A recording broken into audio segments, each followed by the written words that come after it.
Estado de Sergipe, através da Escola de Contas Conselheiro José Amado Nascimento, dará início a mais uma aula do segundo ciclo de capacitação, licitações e contratos administrativos. Hoje nós teremos como palestrante o professor Matheus Carvalho. Apenas uma explicação. O professor Matheus Carvalho deveria ter feito a palestra da semana anterior, mas houve uma troca. O professor Matheus Carvalho fará hoje e o doutor Edgar Guimarães fez na semana passada. A Escola de Contas Conselheiro José Amado Nascimento é dirigida pelo conselheiro Carlos Alberto Sobral de Souza, a quem nós passamos a palavra a partir de agora para a abertura oficial do evento. Bom dia, conselheiro Carlos Alberto. Bom dia a todos. E hoje, dando continuidade a mais uma etapa da capacitação e licitações de contratos administrativos, quero saudar inicialmente ao conselheiro presidente desta casa, Luiz Augusto Carvalho Ribeiro, a quem saúdo todos os demais colegas conselheiros. Todos eles sempre nos apoiam a promover os cursos como de hoje, o que é muito bom para os servidores da casa, bem como para os gestores que estão a nós integrados nessa fiscalização administrativa, financeira, orçamentária que os tribunais de contas fazem. Quero cumprimentar todos os presentes aqui, que nos acompanham pelo YouTube, desejando que aproveitem bem os ensinamentos aqui transmitidos. O sucesso dessa captação se revela no seguinte fato: iniciamos com cerca de 1.000 inscritos e o número de inscrições aumentou, já estamos chegando a 1.300 inscritos, na terceira palestra apenas. Daí vocês veem o interesse e pelas figuras que fazem esse ciclo de estudos, despertam na vontade daqueles de aprender melhor as coisas. Isso é importante. Também parabenizo toda a equipe da escola, aos servidores desta casa, em nome da coordenadora geral Carla Pina e do supervisor Marcel Tavares. E também agradeço especialmente à professora Patrícia Verônica, que também é servidora dessa casa, por ter contribuído com seu conhecimento e extensa experiência acadêmica e relacionamento acadêmico, conseguindo reunir esta plede de juristas nacionais, entre os quais, hoje, o doutor Matheus Carvalho, que é seu amigo pessoal. Com grande honra, em nome da Escola de Contas José Amado Nascimento, e do Tribunal de Contas do Estado de Sergipe, recebemos Vossa Excelência, doutor Matheus Carvalho, que ocupa destacada posição na área jurídica nacional e tem se notabilizado em disseminar o conhecimento continuadamente no âmbito do direito nacional, em especial, claro, no direito administrativo. Vossa Excelência chama porque a excelência é uma atenção a mais que a sua pessoa, pelas suas qualidades técnicas, jurídicas, morais que Vossa Excelência tem. É admirado por seus alunos, por prepará-los para os diversos cursos jurídicos, através de suas aulas didáticas e agradáveis, bem como por meio dos seus livros jurídicos.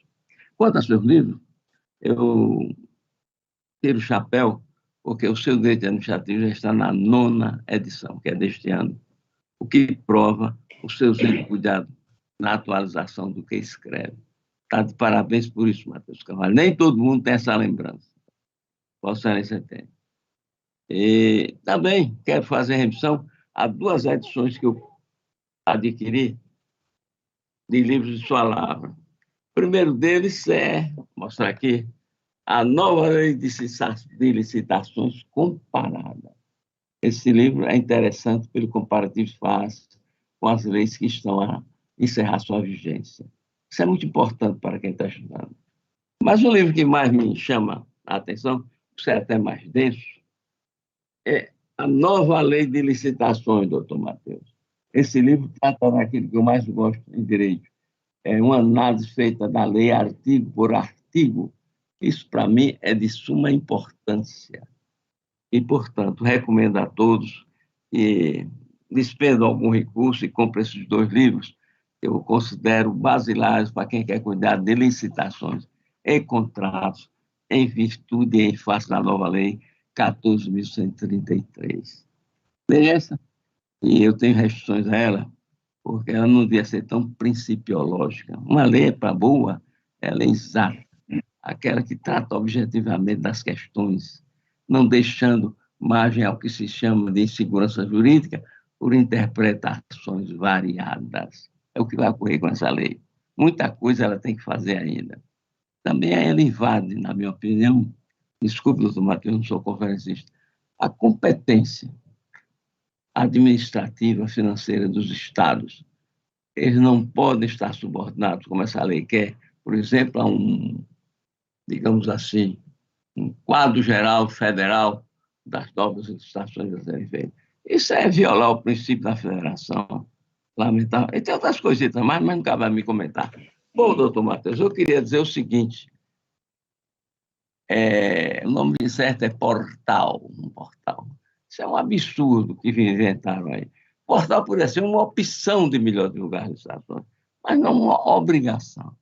Eu, fosse governador, eu entrava com mandado de segurança, ou pelo menos uma ação de constitucionalidade, arguindo a falta de competência federal para impor uma federação, um regramento de cabo a rabo, que não é possível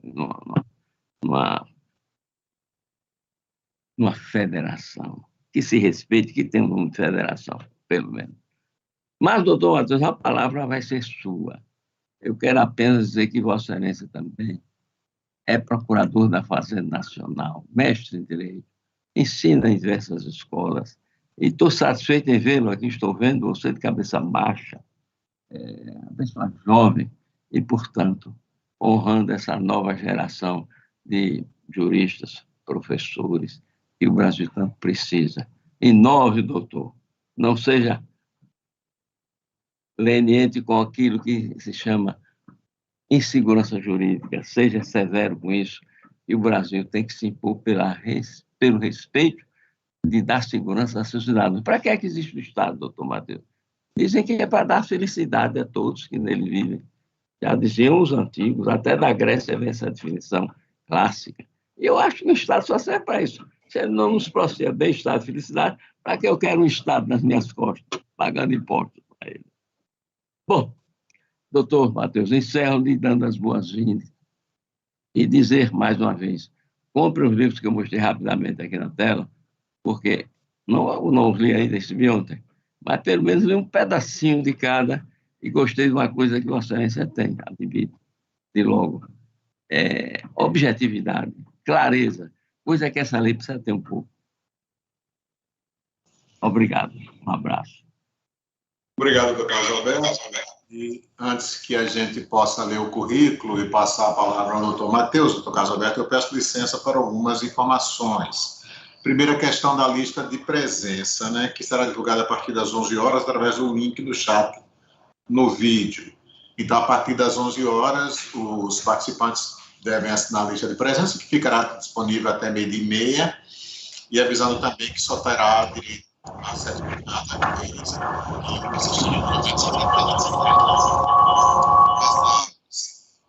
e avisar ainda, doutor Carlos Alberto e senhores, principalmente senhores alunos, que os questionamentos devem ser feitos através do site, algumas perguntas que queiram ser feitas, e a doutora Carla fará a pergunta ao professor Matheus. Então, ficamos avisados a questão da lista de presença e dos questionamentos.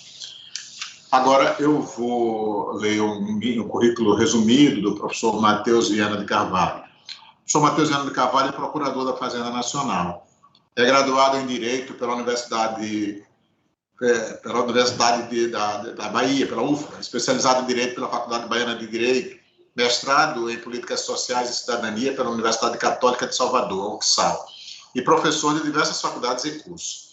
Professor de pós-graduação da Faculdade Baiana de Direito, professor de pós-graduação da Faculdade Católica de Salvador, professor do Complexo de Ensino Renato Saraiva, professor da Faculdade de Direito 8 de Julho, coordenador do curso Lato Sensu em Direito Administrativo da Faculdade de Estácio de Recife, coordenador do curso Lato Sensu em Licitações da Faculdade Batista Brasileira, coordenador do curso Lato Sensu em Direito Público do Instituto Maranhense de Defesa do Consumidor e Ensino Jurídico, coordenador do curso Lato Sensu em Direito Público do Instituto Goiano de Direito e autor de várias obras jurídicas. Autor de diversas obras jurídicas, as quais destaca-se, dentre outras, Manual do Direito Administrativo 2021, nona edição, Nova Lei de Licitações, comentada, com autoria com João Paulo Oliveira e Paulo Germano Rocha, Nova Lei de Licitações comparada 2021, temas controversos à Nova Lei de Licitações e Contratos, com autoria de Rones Chaves, Lopes da Torre e Bruno Belém, e Direito Administrativo na Jurisprudência do STJ,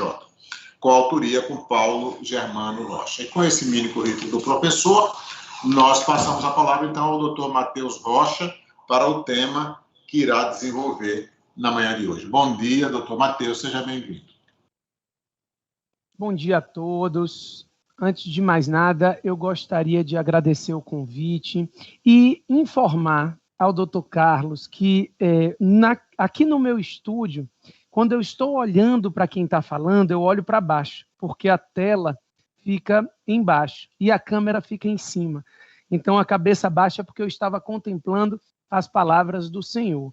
Então, antes de mais nada, agradecer o convite, cumprimentar aqui o Tribunal de Contas do Estado, na pessoa do seu presidente, o conselheiro Carlos Alberto, agradecer a Patrícia Verônica, que me fez esse convite e que é uma pessoa muito querida, tá? Ela hoje atua aí, inclusive na pós-graduação estrito sensu da UNIT, mas doutora, pós-doutora, e uma pessoa com quem eu tenho uma relação já há bastante tempo, e que fez essa ponte, intermediou a possibilidade de eu estar aqui hoje falando um pouquinho para todos os senhores e senhoras sobre a nova lei de licitações, e mais especificamente num tema referente às modalidades licitatórias, enfim, ao procedimento licitatório dessas novas modalidades e as regras de disputa, que talvez tenha sido a maior inovação prática dessa lei para o gestor, né? A gente sabe que existem várias mudanças, eu concordo com o conselheiro Carlos Alberto, nem teria coragem de discordar, né, diante de tanta experiência e conhecimento na matéria. A lei tem falhas, a lei tem problemas. Nós costumamos dizer que a Lei 14.133, ela nasceu olhando para trás, né? Tentando resolver os problemas da 8666, ao invés de nascer olhando para frente, diante de tanta mudança que nós temos hoje. No entanto, a lei abriu espaço para essas mudanças. A lei abre espaço para um credenciamento de marketplace, quando atribui isso ao regulamento, mas não veda, ou pelo menos finge que nem existe, como acontecia na legislação anterior. A lei inova ao facilitar e diminuir as burocracias do procedimento licitatório. Afinal, acredito que em quase 30 anos nós conseguimos acreditar que burocracia não significa probidade nem lisura necessariamente, né? E conseguimos enxergar que, se tivermos bastante transparência e controle, o procedimento licitatório pode sim ser mais simples do que costumava ser. Eu normalmente digo aos meus alunos de capacitação que já diziam, minha avó dizia isso para mim, que todas as pessoas, para serem plenas na vida, têm que ter pelo menos tido um filho, lido um livro, escrito um livro e plantado, né, uma árvore. Eu digo assim, eu acho que além de tudo isso, deveria qualquer pessoa no Brasil ter feito um procedimento licitatório antes, para entender quão difícil é a vida de um gestor que, ao mesmo tempo, tem que buscar produtos de qualidade, mas não pode fazer um direcionamento, né? Eu digo que, normalmente, a maior dificuldade do gestor é na definição do seu objeto, e a lei trata dessa regulamentação de um estudo técnico preliminar, tentando regrar e estruturar esse objeto. Todos os gestores que estão aqui me ouvindo sabem da dificuldade que eles têm diuturnamente de conseguir um produto que seja de qualidade, mas desde que isso não configure um direcionamento a determinada empresa ou a determinado grupo.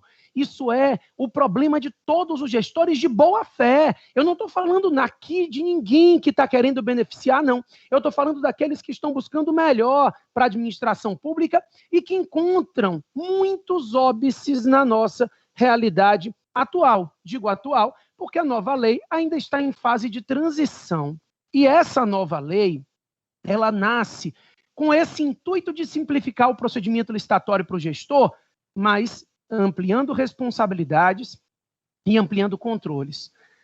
mais uma vez, obrigado pelo convite. E, sem mais delongas, eu vou para o meu tema, porque o tema de controle, o tema das contratações, eu já vi que ficaram todos esses temas com profissionais fantásticos que vão conversar com vocês. Então, antes de eu começar o meu tema, eu quero parabenizar o Tribunal de Contas do Estado de Sergipe pelo evento realizado, pelos nomes todos convidados, tá? Todas pessoas muito queridas, com quem eu tenho relações, algumas mais próximas, outras menos próximas, mas todas pessoas muito queridas, desde a professora Maria Silvia, que foi minha professora e hoje é uma querida amiga, até os professores que estão aí um pouco mais no início da jornada, até mais novos do que eu aí, que o conselheiro falou da minha idade, alguns ainda mais novos do que eu e que estão fazendo um trabalho fantástico nessa nova lei de licitações. Professor, me permita só uma colocação. Com certeza. Você é jovem, mas é brilhante, pelo que eu já vi e li sobre você. Então, a juventude não é sinônimo de falta de saber e habilidade, pelo contrário, é pujança. Agora, queria fazer uma observação. Eu sou diretor da Ecojam, o presidente da casa é Luiz Augusto Carvalho Ribeiro, e sem ele, sem o apoio dele, nós não estávamos fazendo esse evento. Só isso, professor, desculpa a interrupção. Não há problema, diretor, não há problema, conselheiro. De qualquer forma, agradeço ao senhor pela organização desse evento, agradeço ao senhor porque sem o presidente esse evento não aconteceria e, com certeza, sem o senhor, ele não teria esse brilhantismo que ele está tendo hoje. Enfim, seguiremos falando um pouquinho das modalidades licitatórias e eu gostaria de conversar com vocês, quando tratamos das modalidades licitatórias, do enxugamento, não só o enxugamento das leis, mas o enxugamento das modalidades, né? O regramento anterior previa, em média, 7 modalidades licitatórias, 5 básicas da 8666. Então, a concorrência, a tomada de preços, o convite, o concurso e o leilão, o pregão, que foi inserido pela 10.520 de 2002, e o RDC, o Regime Diferenciado de Contratações, regulamentado pela Lei 12.462. O RDC havia sido criado somente para os eventos esportivos que o Brasil ia sediar, Copa do Mundo, Copa das Confederações, Olimpíadas e Paralimpíadas, que foram efetivamente sediadas no Brasil, e, posteriormente, o RDC caiu nas graças do administrador público e hoje é utilizado nas obras mais importantes do cenário nacional. Então, obras de mobilidade urbana, obras do sistema penitenciário, obras do SUS e obras do sistema público de ensino. No fim das contas, as obras de maior importância podem ser licitadas por meio do RDC, nos moldes trazidos por essa legislação. No fim das contas, pessoal, o que nós enxergávamos já era uma efetiva transição, né? Era uma efetiva transição ocorrida por meio de leis que vinham criar novas modalidades, desbaratinar um pouquinho a burocracia da 8666, e essa coxa de retalho estava começando a dificultar a vida dos gestores em geral.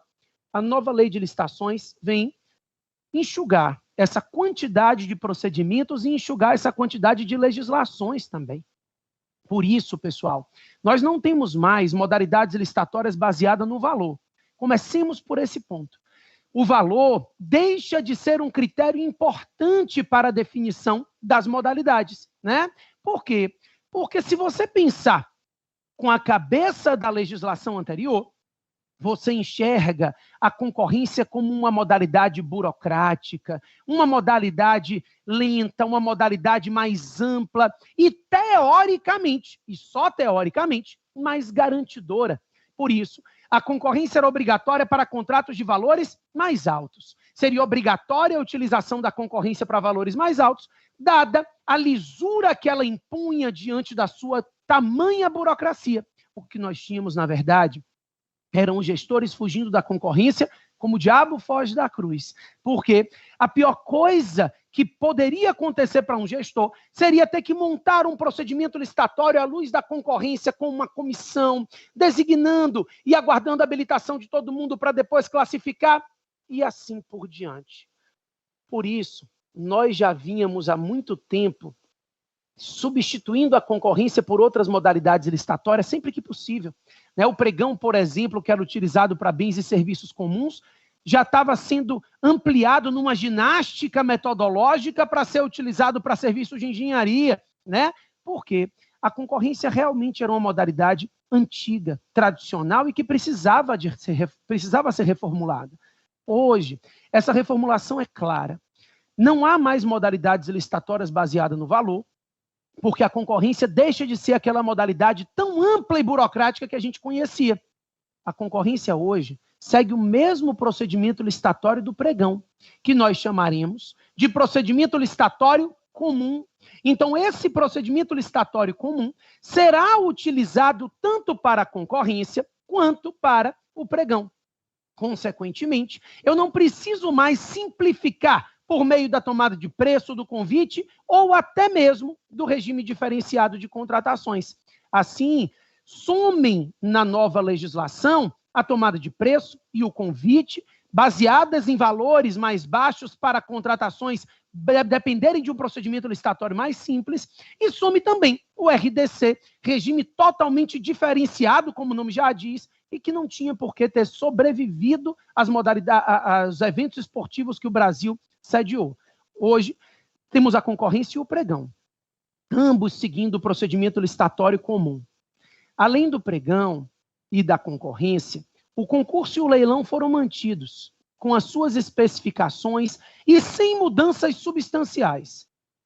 E a quinta modalidade licitatória criada, talvez a menina dos olhos aí dos nossos gestores, né, e principalmente daqueles que foram responsáveis pelo projeto de lei, o diálogo competitivo foi criado e nascido no direito nacional. O direito comparado já conhece o diálogo competitivo, mas nós importamos o diálogo competitivo para a administração pública brasileira, com o intuito de ampliar ainda mais o que nós chamamos de administração dialógica, né? A administração do diálogo, aquela administração que permite uma relação entre o Estado e particulares, como forma de aproximar a administração pública cada vez mais dos seus administrados. E com essa aproximação, conseguir alcançar melhores resultados para o administrado, mas, ao mesmo tempo, e talvez mais importante, permitir que o administrado contribua com a evolução da administração pública, trazendo novas tecnologias, oferecendo novos projetos. O diálogo competitivo nasce nesse contexto. E eu quero começar por ele, para depois a gente entender como o procedimento licitatório comum se desenvolve. Eu quero começar pelo diálogo competitivo, porque talvez seja aquele que desperta maior curiosidade dos que estão começando a se interessar na estrutura da nova lei. Pelo menos no que tange as modalidades licitatórias, o diálogo competitivo é uma novidade efetiva, né? É uma novidade efetiva porque eu costumo dizer que a nova lei de licitações é um museu de grandes novidades, porque muitas coisas trazidas pela lei já estavam previstas no RDC ou até mesmo na lei das estatais, a Lei 13.303, que continua vigorando para as empresas públicas e sociedades de economia mista e que não serão aplicadas para a administração pública direta e autárquica. Enfim, quando a gente trata do diálogo competitivo, eu penso numa modalidade licitatória na qual a administração pública tenha um problema a ser solucionado, mas não consiga vislumbrar a melhor solução técnica, tecnológica, para atender àquela necessidade efetiva. Então, imagine, eu sempre dou um exemplo assim, imagine que um município como Salvador tem um problema de mobilidade urbana. Não precisa imaginar com muita dificuldade. Nós temos um problema de mobilidade urbana. Salvador está uma miséria de engarrafamento, mesmo durante a pandemia. Enfim, o fato, só não naquele momento inicial, né, que ninguém saía de casa, mas o fato é que o prefeito municipal, hipoteticamente, olha e diz, não sei mais o que fazer para resolver o nosso problema de mobilidade urbana. Não adianta eu fazer uma contratação de obra, de projeto de infraestrutura, porque eu primeiro preciso entender qual a solução. Então, ele publica um edital de diálogo competitivo, no qual ele vai informar qual é o problema dele de forma detalhada. Olha, eu tenho um metrô de tantos quilômetros, eu tenho BRT, é uma piada, né? Eu tenho um BRT que está em construção, eu tenho ônibus, eu tenho, enfim, e ele apresenta a estrutura dele. Ainda assim, eu tenho problemas de retenção em tal local, e esses problemas dependem de um novo projeto. Ao mesmo tempo, ele informa qual é a disponibilidade orçamentária para fins de investimento que o município tem. Então, primeiro ele informou qual é o problema, segundo ele informou quanto de dinheiro ele tem. Senão, os projetos virão megalomaníacos. Então, ele precisa estabelecer limites de valor. Nesse momento, ele então vai publicar o edital do diálogo competitivo.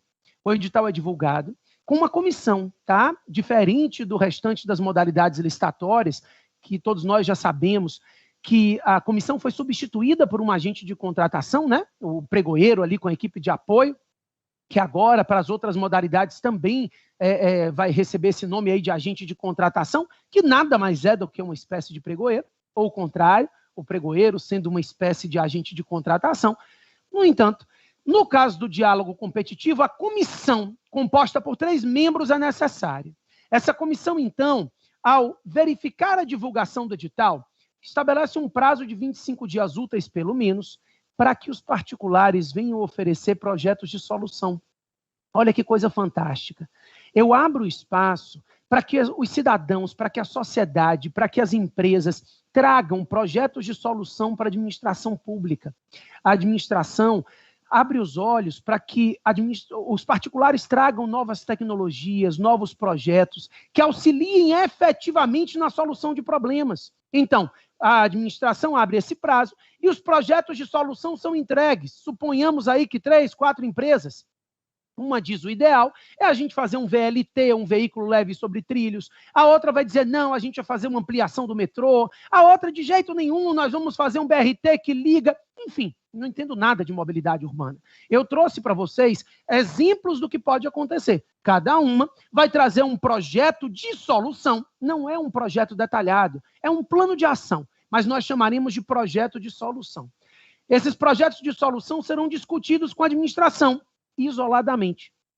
Uma empresa não deve, a priori, conhecer o projeto de solução da outra.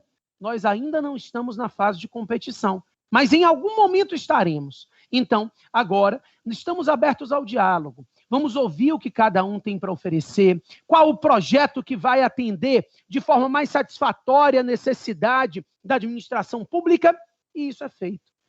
A administração, então, seleciona um projeto. Daqueles apresentados, 3, 4, 5 projetos foram apresentados, a administração justificadamente seleciona o projeto. E no momento que ela seleciona o projeto, ela reabre um prazo agora de 60 dias úteis no mínimo, para que todos os licitantes que ofertaram projetos possam competir e oferecer propostas para executar aquele projeto que foi o vencedor. O bacana é você enxergar que não necessariamente você vai ser o contratado porque teve o seu projeto contemplado.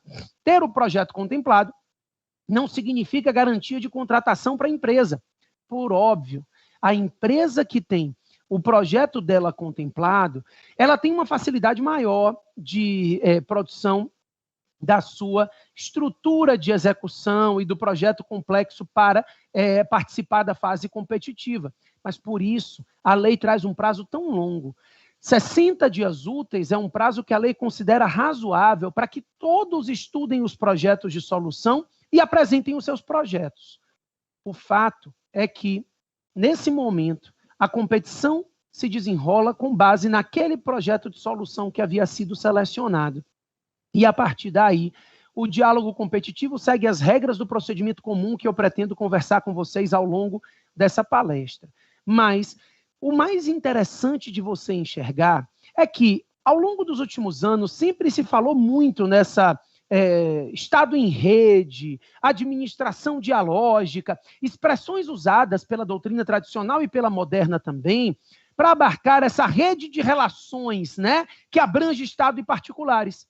Mas, pela primeira vez, a gente tem uma lei que cria uma possibilidade efetiva de interferência do particular nas contratações públicas. Nós sabemos que aquelas audiências públicas, com todo o respeito aos gestores que fazem com a maior boa-fé possível, elas não produzem efeitos efetivos nas licitações e contratos. Em regra, a audiência pública é feita com um edital pronto, que sofre pouquíssimas ou normalmente nenhuma alteração. No momento que você coloca o particular, não numa audiência pública prévia, mas dentro do contexto do processo licitatório, você realmente permite esse intercâmbio e essa simbiose entre a iniciativa privada e a administração. Isso gera dois resultados muito positivos. O primeiro é o resultado para o cidadão. A sociedade passa a se sentir parte daquilo que está sendo feito. A sociedade passa a se sentir opinando efetivamente, oferecendo projetos, oferecendo soluções. Por outro lado, o ponto benéfico em relação ao Estado é que, na maioria das vezes, talvez, ele não tivesse condições técnicas de apresentar um projeto de tanta qualidade e com tantas tecnologias mais novas, como o particular vai conseguir ofertar para ele. Ou seja, no fim das contas, o diálogo competitivo abre o Estado em rede, de fato. Tão tratado doutrinariamente e teoricamente, nós passamos a ver essas redes de relações travadas entre Estados e particulares ganharem forma.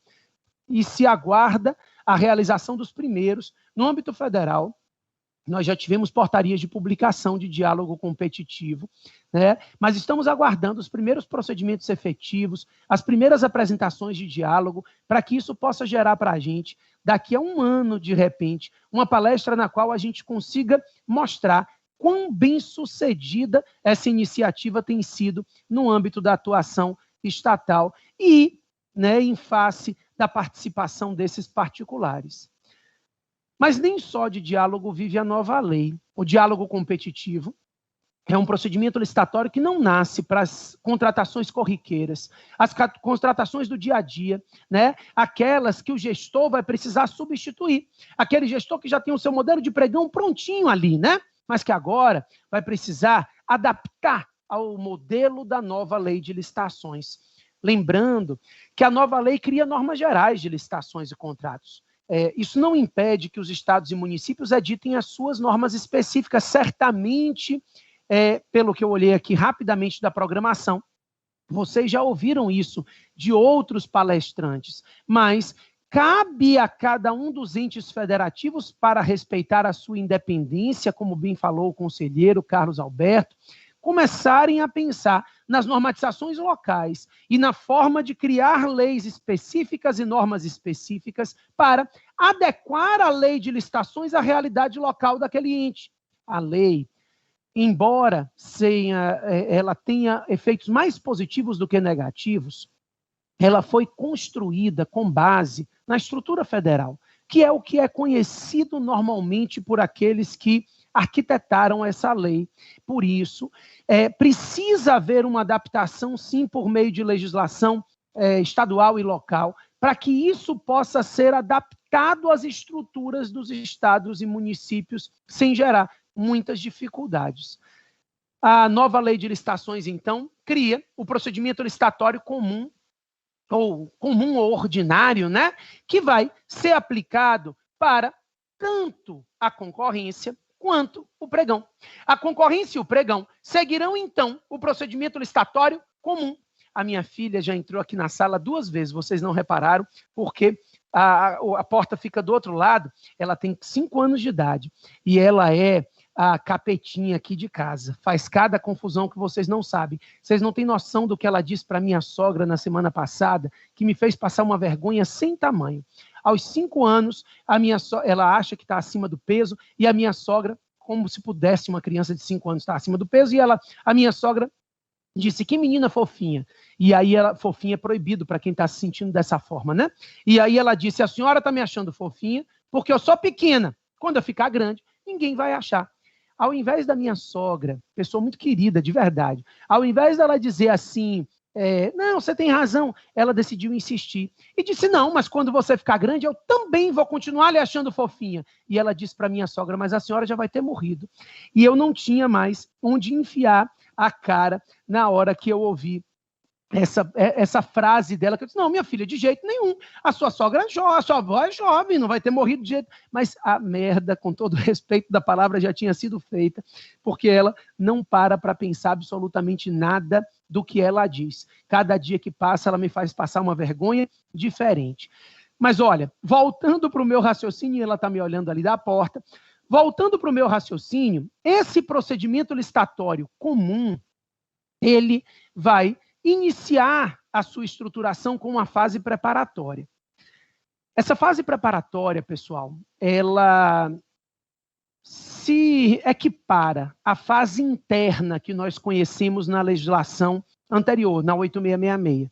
É a fase na qual a administração pública está se preparando para o início do processo licitatório, sendo que, nessa fase preparatória, a administração pública vai primeiramente, elaborar um estudo técnico preliminar, que não é mais facultativo. Eu aproveito para dizer a vocês que no âmbito federal, por meio de normatizações infralegais, nós já tínhamos essa obrigação, tá? Isso foi inserido na lei e agora se torna norma geral. O órgão demandante do procedimento licitatório precisará elaborar um estudo técnico preliminar, detalhando o objeto e expondo os motivos da contratação e da escolha daquele objeto. Eu comecei a minha fala dizendo que esse é sempre o maior desafio do gestor, né? Fazer um detalhamento desse objeto e, ao mesmo tempo, conseguir demonstrar que esse detalhamento faz sentido para as necessidades do órgão, né? Sem que isso se caracterize um direcionamento, sem que isso se caracterize uma quebra do princípio da competitividade, princípio esse que também deve ter sido trabalhado aí nas palestras anteriores. Enfim, o fato é que o gestor precisa buscar aquilo que é melhor para o seu órgão, mas, ao mesmo tempo, ele precisa garantir uma ampla competição perante a sociedade. Dando um exemplo real, aqui na Procuradoria, o café é um inferno, é um horror, é uma miséria, vocês não têm ideia. Olha, eu vou te dizer uma coisa, quando a pessoa começa a fazer o café da Procuradoria, a Procuradoria inteira sabe, porque o cheiro é característico, fede demais. E aí nós decidimos ver o que poderíamos fazer para melhorar a qualidade do café, para que pelo menos nós pudéssemos tomar o nosso café, né? Para que quando o café tivesse passado, a gente não imaginasse que tinha estourado um cano de esgoto dentro do instituto. E aí, decidimos então pesquisar. Colocamos que queríamos café 100% arábico. Foi uma pesquisa, porque quem sabe, quem faz licitação é tudólogo, né? A gente passa a entender de tudo. Café, ar-condicionado, a gente consegue resolver de parto de muriçoca, atracamento de navio. Não tem nada que a gente não entenda, porque a gente precisa olhar todos os processos. Então, 100% arábico, vamos pedir isso. Pedimos um café 100% arábico, chegou uma mesma porcaria, né? A gente não conseguia enxergar, porque a gente sabe, mas não sabe o que é arábico, né? Olhava o cafezinho pretinho, moído, tudo igual, não tinha como dizer que não aceitaríamos, porque não seria arábico, enfim, era arábico e acabou essa discussão. Continuamos. Decidimos, então, uma colega, que é a minha gestora de contratos, e uma senhora, disse, doutor Matheus, tive uma ideia. Nós vamos colocar que o café tem que ter selo de pureza ABIC, porque na televisão se diz que selo de pureza ABIC é um negócio fantástico. E aí, numa pesquisa rápida, o Tribunal de Contas da União entende que isso é direcionamento do processo licitatório, porque a ABIC é uma associação privada e exigir que as empresas, para participar da licitação, estejam vinculadas a uma associação privada é quebra de competitividade. Isso é só um exemplo para que vocês entendam que normalmente são os gestores de boa fé que ficam irritados no momento de tentar fazer a estruturação do objeto nesse estudo técnico preliminar. Então, fica aí o desafio de vocês. Eu atuo na consultoria jurídica, mas eu enxergo todos os dias esse desafio do gestor. O desafio de montar um estudo técnico preliminar no qual o detalhamento garanta qualidade sem quebrar a competitividade, né? Tá aí, né? Como a gente diz na gíria, a bola está com vocês. O estudo técnico preliminar elaborado e a administração pública, então, ainda na fase preparatória, ela deverá fazer a declaração orçamentária, né? Então, uma declaração de adequação orçamentária, não há ainda disponibilidade orçamentária, muito menos financeira, mas a despesa está adequada com o orçamento que vai acontecer. Também, nesse momento, vai ser designado o agente de contratação, porque não há mais, em regra, comissão licitante, né? O agente de contratação e a equipe de apoio são designados para o órgão. E também, pessoal, vai ser elaborado o termo de referência. E, nesse momento, vai ser feita uma pesquisa de mercado para definir o orçamento da administração. No âmbito federal, nós já temos a pesquisa de mercado regulamentada por uma IN, tá? A Instrução Normativa número 65, de agosto de 2021, ela faz um mês de aniversário amanhã, e ela já trata da forma como essa pesquisa de mercado deve ocorrer no âmbito da União Federal. Por óbvio, essa IN não obriga entes federativos que não sejam a União, e muito mais, digo mais, o Executivo Federal. No entanto, ela serve como baliza para as normatizações que serão feitas nos âmbitos estaduais e municipais. A IN, ela toma por base que o Portal Nacional de Contratações Públicas vai dar uma maior transparência para os órgãos e para as contratações, facilitando a vida dos gestores. Num primeiro momento, parece que esse portal vai ser trabalhoso, mas ele vai facilitar muito as pesquisas. Hoje, para você contratar e fazer uma pesquisa de um determinado bem ou serviço, você faz uma pesquisa de mercado com 2 ou 3 fornecedores, não é porque você acha mais fácil. Muitas vezes, fornecedores nem respondem. Você faz isso porque seria muito mais difícil fazer a pesquisa de contratações anteriores do poder público para saber o preço que tem sido cobrado naquele produto ou serviço. Então, hoje, com um clique, você consegue no Portal Nacional de Contratações Públicas, que já está no ar. E eu convido a todos vocês a conhecerem www.pncp.gov.br. Fica aí o convite. Claro que sem cadastro você vai acessar somente algumas funcionalidades dele, mas já poderá acessar a funcionalidade de verificar os editais de licitação e os contratos que já foram firmados, a integralidade dos contratos. Nunca antes tivemos tanta transparência. Qualquer cidadão tem acesso não ao aviso de licitação ou ao resumo do contrato, mas à integralidade dos editais e dos contratos, todos aqueles firmados pela administração pública. Daqui a um tempo, todos aqueles firmados por qualquer entidade da administração pública. Isso garante um controle social nunca antes visto nesse país. Então, no fim das contas, quando você acessar o Portal Nacional, essa pesquisa de mercado se tornará muito mais simples, caso você opte aí por seguir as regras da IN 65, que, embora não seja obrigatória para estados e municípios, será obrigatória para aqueles municípios que estiverem contratando com dinheiro público, tá? Decorrente de convênios, de repasses não obrigatórios. A pesquisa de mercado é feita e a administração, então, consegue definir o seu orçamento base. E aí, nesse momento, a lei estabelece que esse orçamento pode ou não ser divulgado juntamente com o edital. Isso. A lei prevê a possibilidade de o orçamento ser sigiloso. O sigilo no orçamento não é uma novidade absoluta no nosso sistema, não. Ela já existe na Lei 13.303 para as empresas públicas e sociedades de economia mista, e agora ela foi trazida para a Norma Geral de Licitações e Contratos. A administração, ela pode, então, guardar sigilo em relação ao orçamento que ela fez. Claro, o sigilo vale somente para os licitantes. Não há sigilo para os órgãos de controle interno ou externo. O sigilo diz respeito aos licitantes. E isso vai facilitar no momento de execução, principalmente de procedimentos licitatórios para execução de obras. O que a gente vislumbra hoje, e aí, pessoal, não falando enquanto professor, mas enquanto uma pessoa que atua na prática do dia a dia das licitações, é que a administração pública faz um planilhamento super detalhado de projeto básico, usando tabelas, SINAP, CEDO, cada coisa linda. Esse planilhamento, então, é publicado no momento que a licitação para a obra vai ser feita, e todos os licitantes, todos, eu diria 100%, pegam o planilhamento da administração e vão mudando os valores. Não tem sequer o trabalho de montar a sua planilha, saber quanto ele gastaria para executar aquela obra, qual seria efetivamente o seu custo. Ele não sabe. Hoje, qualquer pessoa que esteja aqui me assistindo agora, qualquer um, que nunca tenha feito uma obra na vida consegue participar de uma licitação de obra. Porque você pega o planilhamento pronto da administração e vai diminuindo valores, chega num valor global e acabou. E aí, no fim das contas, quando você vai começar a fazer a obra, você vê que aquilo ali é impossível para você.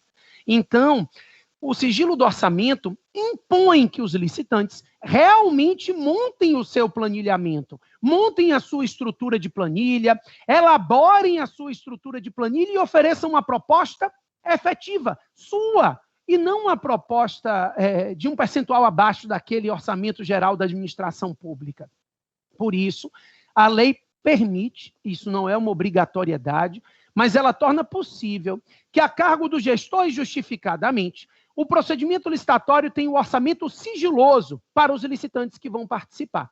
Repito, o sigilo não vale para os órgãos de controle, nem os órgãos de controle interno nem externo, e aqui nos ouve o Tribunal de Contas do Estado de Sergipe, órgão de controle externo de grande valia, como todos os outros tribunais de contas, exercem um papel fundamental nos controles dos procedimentos licitatórios. Sem os tribunais de contas, nós não estaríamos onde estamos nas licitações, tá? Nós estamos evoluindo muito e nós agora temos certeza que os tribunais de contas vão nos ajudar ainda mais nessa transição para essa nova evolução e essa nova etapa. Então, todos os órgãos de controle terão acesso a esse orçamento, mas os licitantes não, caso o gestor público opte por garantir o sigilo do orçamento naquele procedimento licitatório. Isso é uma novidade para a norma geral de licitações, né? Dentre muitas outras.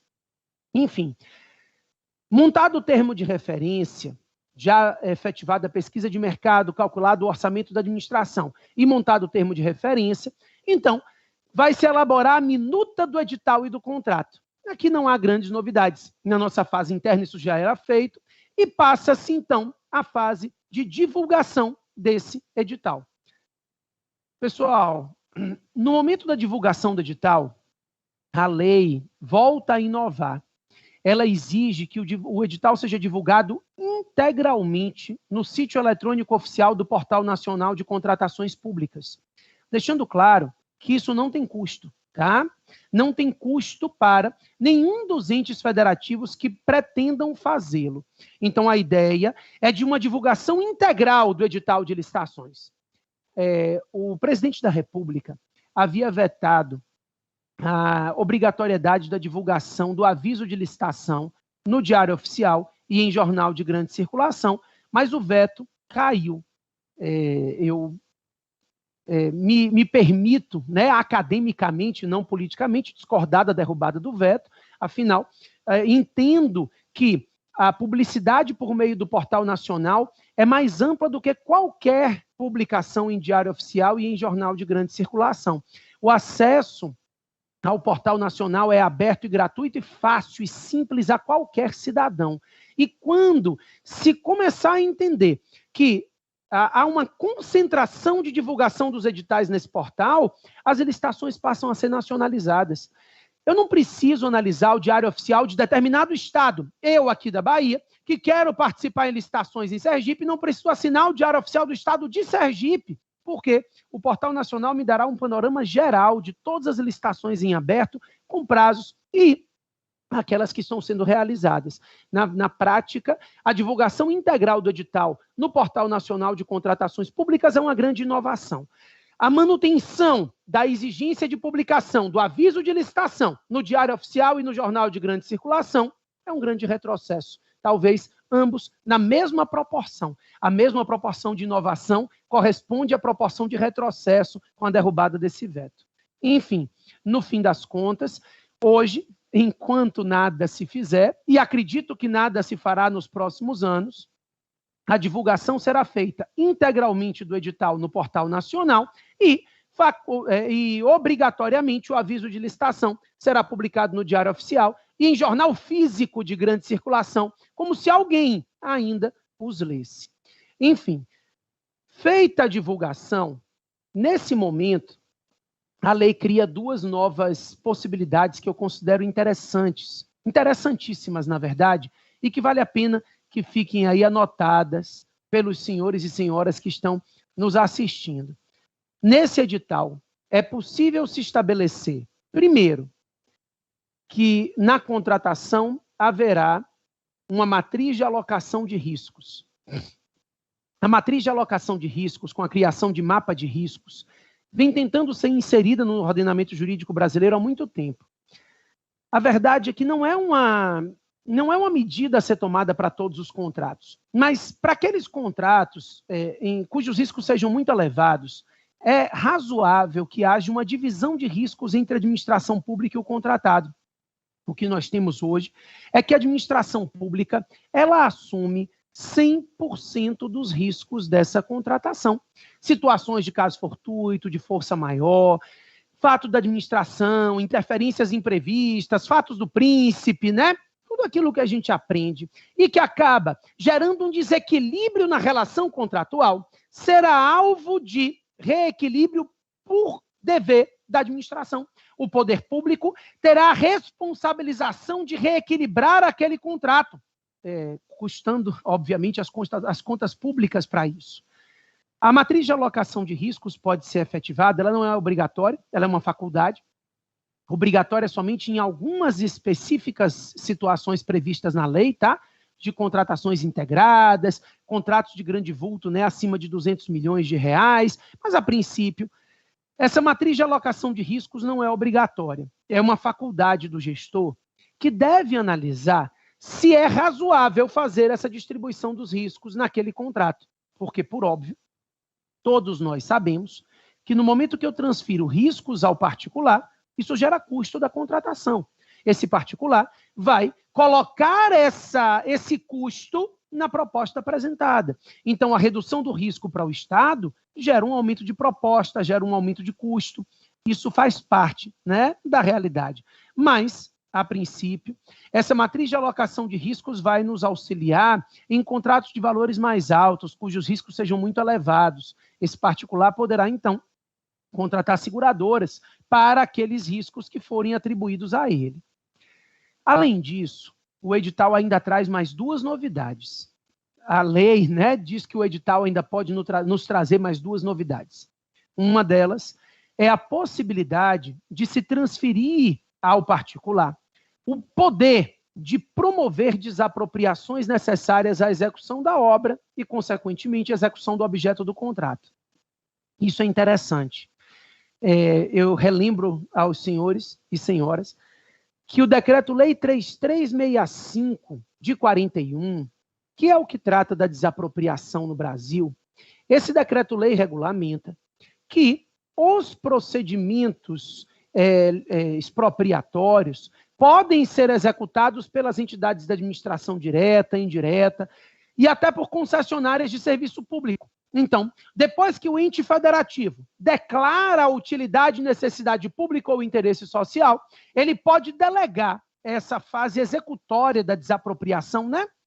Tentar administrativamente ou judicialmente executar a desapropriação, pagando dinheiro e entrando no bem, isso pode ser delegado a todas as entidades da administração indireta, aos consórcios públicos e até mesmo a alguns contratados. Nos moldes do Decreto-Lei 3365, as concessionárias de serviço público podem promover desapropriações. É o artigo 3º desse decreto. A nova lei de licitações, mais uma vez, inova, ampliando a legitimidade para promover desapropriações. Agora, não só mais concessionárias de serviço público, mas todas as contratadas da administração. Todos aqueles que celebraram contratos com a administração pública para execução de obras e que enxerguem a necessidade de efetivar uma desapropriação para executar a obra, pode fazê-lo. Então, o ente público, o ente federativo vai declarar a utilidade, necessidade pública ou interesse social e o ente da administração indireta ou agora o contratado poderá, então, promover essa desapropriação. Ficará a cargo do contratado promover a desapropriação, independentemente da regulamentação na lei de desapropriação, já que a Lei 14.133 permite que o contrato atribua a esse particular essa legitimidade de promover as desapropriações. Isso é mais uma novidade trazida pela lei. O edital também pode, e essa é a terceira novidade que eu gostaria de falar em relação a ele, o edital também pode deixar a cargo do particular contratado as licenças ambientais necessárias à execução da obra. Isso deve ser interpretado com cuidado, tá? Eu gosto de interpretar e de entender que, por óbvio, não será possível que a licença ambiental prévia fique a cargo do particular contratado, por um motivo muito simples. Não há como se iniciar um procedimento licitatório sem que haja uma licença ambiental prévia. Não faz sentido que eu possa iniciar um procedimento de licitação sem que haja uma prévia licença ambiental para a obra que vai ser executada. A administração pública, então, gasta, executa a licitação, seleciona o vencedor e na hora que ele vai começar a obra, o órgão ambiental responsável diz: aqui não pode fazer obra. Isso não é razoável, né? Então, por óbvio, a licença ambiental prévia, ela é uma exigência para o início do procedimento licitatório. No entanto, quando se pensa nas licenças ambientais posteriores, licença de localização, a licença de implantação, essas que a priori ficam a cargo do particular, da administração, podem ser transferidas ao particular nos termos do edital e do contrato. Então, esse edital pode transferir aos particulares a possibilidade de que ele será o responsável por conseguir as licenças ambientais para a continuidade da obra que está sendo ou que será executada. Maravilha. O edital, então, é divulgado e, com a divulgação do edital, abre-se o espaço de impugnação, né? E aí, especificamente em relação a esse espaço de impugnação, a lei cria um prazo único para qualquer cidadão, que terá até o terceiro dia útil anterior à data marcada para a realização do evento, para efetivar a impugnação a esse edital. Então, qualquer cidadão que consiga enxergar uma ilegalidade ou que tenha dúvida acerca da legalidade desse edital, terá até o terceiro dia útil anterior à data marcada para a realização do evento, para iniciar o procedimento licitatório. Daí, pessoal, quando o edital é divulgado, no procedimento licitatório comum, à luz da nova lei, primeiro serão abertas as propostas e julgadas as propostas, para depois se partir para a fase de habilitação. Isso. Aquele procedimento tradicionalíssimo que nós tínhamos de primeiro habilitar os licitantes para depois julgar, não existirá mais, a não ser que o edital justificadamente opte pontualmente em cada caso por inverter essas fases, tá?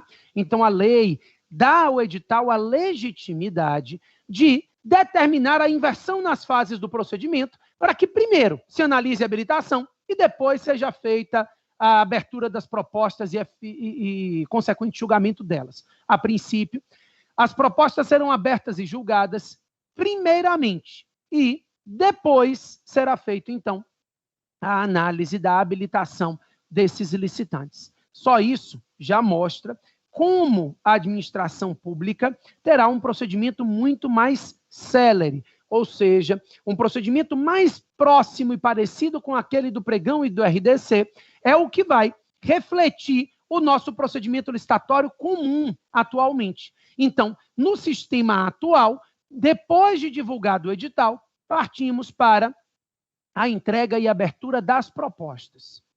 E aí, olha que coisa interessante. Não importa se é concorrência ou pregão, né? Porque a gente já viu que o procedimento é o mesmo. Inclusive, fica aqui a minha crítica à existência dessas duas modalidades. Não precisaríamos de duas. São idênticas. Seguem a mesma estrutura, o mesmo procedimento. Nós não precisamos de duas modalidades licitatórias. Pregão e concorrência agora são iguais. Acredito que o legislador imaginou que a ruptura seria muito grande para termos uma única modalidade e manteve o pregão e a concorrência. O pregão muito similar no que tange ao cabimento, à estrutura do pregão anterior. Inclusive, a Lei 12.462, a Lei 14.133, decidiu repetir as regras do pregão. O pregão será utilizado para aquisição de bens e serviços comuns, que podem ser designados no edital com expressão usual de mercado, ninguém nunca conseguiu entender o que é isso, né? E a concorrência é utilizada para bens e serviços especiais. E aí o legislador se esmerou ao explicar o que seriam bens e serviços especiais e disse aqueles que não são comuns, né? Por isso, na prática, não muda muita coisa no que diz respeito ao procedimento do pregão e da concorrência, mas nós temos os dois. Não me importa se é pregão ou concorrência. O modo de disputa pode ser aberto ou fechado. No edital, vai se definir se aquele procedimento licitatório terá modo de disputa aberto ou se aquele procedimento licitatório terá modo de disputa fechado. Então, esse edital vai estabelecer isso. Se o modo de disputa for aberto, serão abertos os lances verbais e sucessivos. Se o modo de disputa for fechado, teremos propostas entregues lacradas a serem abertas naquele momento. A lei ainda determina que se a licitação for do tipo menor preço ou maior desconto, né, porque nós temos agora novos critérios de escolha, se for menor preço ou maior desconto, o modo de disputa será obrigatoriamente aberto. Então, em se tratando de uma licitação do tipo menor preço ou maior desconto, aí o modo de disputa aberto será obrigatório, tá? Daí, pessoal, seguindo esse contexto, a legislação, então, determina que será feita a abertura das propostas e selecionada a proposta. Antes de partirmos para a seleção, a lei traz mais uma novidade bem interessante, que diz respeito ao fato de que, nesse procedimento licitatório comum, a administração pública pode exigir do particular uma garantia da proposta. Isso. Naquela hora de homologar e celebrar a contratação, o sujeito que não cumprir a proposta apresentada perderá essa garantia. A garantia pode ser de até 1% do valor da proposta. Ela não se confunde com a garantia do contrato, né? O que eu estou falando aqui é a garantia da proposta apresentada pelo licitante. Ele pode apresentar essa garantia em dinheiro, em títulos da dívida pública, seguro, garantia ou fiança bancária, como já acontece nos contratos em geral, né? E todo mundo sabe que normalmente o que vem para a gente é um seguro, porque dinheiro ninguém tem, quem tem não quer entregar. Títulos da dívida pública piorou e fiança bancária ninguém consegue. Então, o seguro-garantia é a forma clássica e comum de garantia e ele pode ser utilizado para garantia da proposta, sendo que, nesse caso, a garantia será de até 1% do valor da proposta apresentada. Se ao final do procedimento licitatório, quando convocado a assinar o contrato, esse sujeito não o fizer, ele perderá esse valor da garantia. Se o fizer, a garantia será devolvida em até 10 dias. Apresentadas as propostas, então, modo de disputa aberto ou fechado, a depender do critério estabelecido no edital, essas propostas são encaminhadas para o agente de contratação ou comissão, nas situações excepcionais em que a comissão é possível, porque ela é possível para bens e serviços especiais, mas, a princípio, o agente de contratação vai efetivar o julgamento dessa proposta apresentada. Aqui, pessoal, não há nenhuma novidade. Os critérios de julgamento são objetivamente postos no edital. No edital de licitação, o critério de julgamento havia sido posto com base em parâmetros objetivos, né? Ou menor preço, ou maior desconto, ou melhor técnico ou conteúdo artístico, ou técnico e preço, ou maior lance, ou ainda maior retorno econômico, que é muito utilizado e é previsto para os contratos de eficiência, né? Mas o fato é que, nesse momento, o critério de julgamento a ser utilizado é aquele critério que havia sido apresentado pelo edital de licitação. Não há surpresa. No momento que o sujeito lê o edital, ele já sabe o que precisa fazer para ganhar a licitação e ele não será surpreendido no bojo do procedimento licitatório. Então, agora, será feito o julgamento com base no critério de julgamento que o edital havia estipulado. Depois de selecionado o vencedor, finalizado o julgamento das propostas, partimos, então, para a fase de habilitação. O artigo 62, ele traz quais são os requisitos de habilitação. Esse artigo 62, pessoal, ele se equipara ao nosso artigo 27 da Lei 8666. Então, o artigo 62 da Lei 14.133, ele corresponde, né, com as suas mudanças devidas, ao artigo 27 da Lei 8666 de 93. Esse artigo 62 mantém, numa análise inicial e geral, os mesmos critérios de habilitação da legislação anterior. Mas, quando você faz uma análise específica dentro de cada critério, você consegue enxergar pequenas modificações relevantes para o gestor, tá? Por isso, remeto a vocês à leitura, principalmente dos artigos 67, 68 e 69, que tratam dos critérios de habilitação jurídica, técnica e qualificação econômico-financeira. Mas, enfim, esse artigo 62 estabelece critérios de habilitação que somente podem ser aqueles critérios definidos na lei e efetivamente necessários à execução do contrato. Eu falo isso há muitos anos, não tem nada a ver com a nova lei de licitação. Temos sempre que tomar cuidado ao estabelecer critérios de habilitação para que esses critérios de habilitação não extrapolem aquilo que a lei permite e, principalmente, não extrapolem aquilo que é necessário à execução do contrato.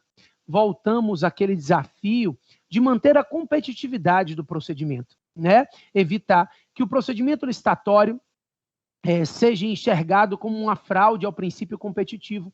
Isso seria prejudicial à administração pública e a toda a sociedade. Por isso, os critérios de habilitação devem ser e são delimitados na lei e cabe ao gestor, no momento que publica o edital, definir critérios de habilitação compatíveis com a lei e compatíveis com o objeto que vai ser contratado, para que o sujeito tenha a qualificação necessária e suficiente a contratar com a administração, nem mais e nem menos. Nesse sentido, a lei, no artigo 62, traz para a gente 6 requisitos de habilitação que podem ser e devem ser exigidos dos licitantes interessados. Primeiramente, a lei determina que deve ser exigida a habilitação jurídica. Então, esse sujeito tem que ter a qualificação jurídica dele. Eu vou verificar ali o CNPJ, o registro, né? A habilitação jurídica se baseia na existência jurídica dessa empresa. Não basta existir de fato, tem que existir de direito. Então, tem que estar registrada, tem que ter CNPJ, tem que estar regular no que tange aos aspectos jurídicos. Além da habilitação jurídica, a lei exige a qualificação técnica. E aqui mora o perigo, né? Porque aqui mora, normalmente, a discricionariedade desse gestor. Então, não se pode exigir nem mais técnica, nem menos técnica do que o necessário à execução do contrato. A jurisprudência hoje, inclusive, já pacificou o entendimento de que é possível exigir, ao mesmo tempo que ele tenha pessoal técnico qualificado e que ficará responsável pela execução do objeto, e também exigir que ele demonstre que ele já tem, essa empresa já tem, experiências anteriores no objeto a ser contratado, seja na iniciativa privada, seja dentro da administração pública. A administração não vai ser cobaia de ninguém. Então, para que essa execução seja feita de forma devida, ele precisa demonstrar que ele tem experiência anterior nesse objeto e, ao mesmo tempo, demonstrar que ele conserva pessoal técnico qualificado para a execução do contrato, pessoas que ficarão responsáveis pela condução desse procedimento licitatório. Então, essa condução do procedimento, a condução do contrato e do objeto da contratação vai ter que se dar pelo pessoal técnico qualificado indicado por ele. Além da habilitação jurídica e da qualificação técnica, a lei exige a qualificação econômico-financeira, os famosos balanços patrimoniais, que na prática têm algum tipo de resultado, mas não garantem a lisura e a idoneidade financeira dessa empresa para a execução contratual, né? A gente sabe que a qualificação econômico-financeira é estática, ou seja, eu sei que naquele momento ele tem dinheiro e idoneidade financeira para executar o contrato, mas não sei se ele não vai se endividar no dia seguinte, né? Enfim, o que se tem é a possibilidade de exigir aí os balanços patrimoniais dos últimos 2 anos da empresa e também a certidão negativa de falência. Aqui tem um aspecto interessante, que é o fato de que a lei não incluiu a possibilidade de exigir a certidão negativa de recuperação, que a gente ainda chama de concordata, né? Infelizmente, os nossos cartórios ainda não conseguiram colocar ali. É difícil, não é simples, não. Mudar certidão negativa de falência e concordata por certidão negativa de falência e recuperação. Enfim, o fato é que essa certidão negativa de falência pode ser exigida, mas a certidão negativa de recuperação ou concordata, tanto faz, não é mais uma exigência legislativa. A princípio, a jurisprudência já caminhava nesse sentido, de que as empresas que estavam em recuperação precisavam ter a possibilidade de contratar, inclusive como forma de auxiliar nessa recuperação, e agora a legislação, de propósito, porque nada sai sem querer ou é incluído sem querer, né? Aquela velha história do jabuti. Jabuti não sobe em árvore. Então, se ele estiver na árvore é porque alguém botou. Pois é. Então, aqui tiraram porque quiseram tirar. A certidão negativa de concordato ou de recuperação não pode ser exigida dos licitantes, mas a certidão negativa de falência, sim. Claro, pessoal, que as empresas em recuperação, em regra, têm uma dificuldade de ter um balanço patrimonial idôneo, tá? E aí, muitas vezes, essa empresa ela acaba sendo excluída pela ausência da qualificação econômico-financeira ali em razão do balanço patrimonial. Mas a certidão negativa de concordato e recuperação, que a gente já conhece, não poderá ser exigida somente a de falência. Além da habilitação jurídica, da qualificação técnica e da qualificação econômico-financeira, a lei traz a exigência de regularidade social, fiscal e trabalhista. Regularidade social, nunca ouvi falar. Ouviu? É só o nome que mudou mesmo. A regularidade social é aquela declaração que a gente já está acostumado a exigir da empresa, que ela demonstre que ela não explora trabalho infantil, ou seja, que ela se adequa às regras do artigo 7º, inciso 33, tá?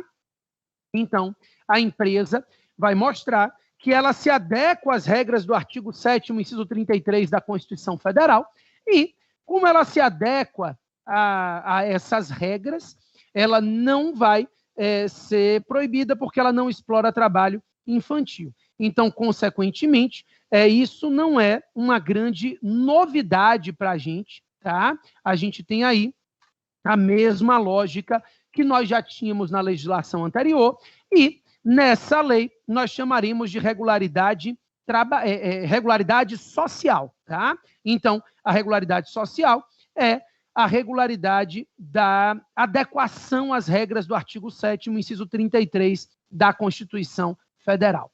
Beleza. Além disso, a regularidade fiscal e trabalhista, que a gente já conhece. Gastaria tempo inútil se a gente fosse lembrar as regras de certidão negativa de débito ou positiva de débitos com efeitos de negativa, que serão exigidas de todos os entes federativos, ou seja, não me importa quem está firmando o contrato, essa empresa não pode ter débito com a Fazenda Pública Federal, Estadual, Municipal, INSS, enfim. E também a certidão negativa de débitos trabalhistas expedida pela Justiça do Trabalho, para aquelas empresas que não tenham débito em sede de execução trabalhista. Se tiverem débito com o juízo garantido, também conseguirão uma certidão positiva de débito com efeitos de negativa. Pessoal, aproveito para lembrar vocês um pequeno detalhe. Minha filha chegou de novo aqui, dessa vez ela chegou rapidamente, ela está ansiosa para pedir alguma coisa, né? Ela não tem esse amor todo o tempo, não. Está querendo alguma coisa e vai ter que aguardar aqui. Enfim, gente, vocês não têm noção da vergonha que ela me fez passar uma vez.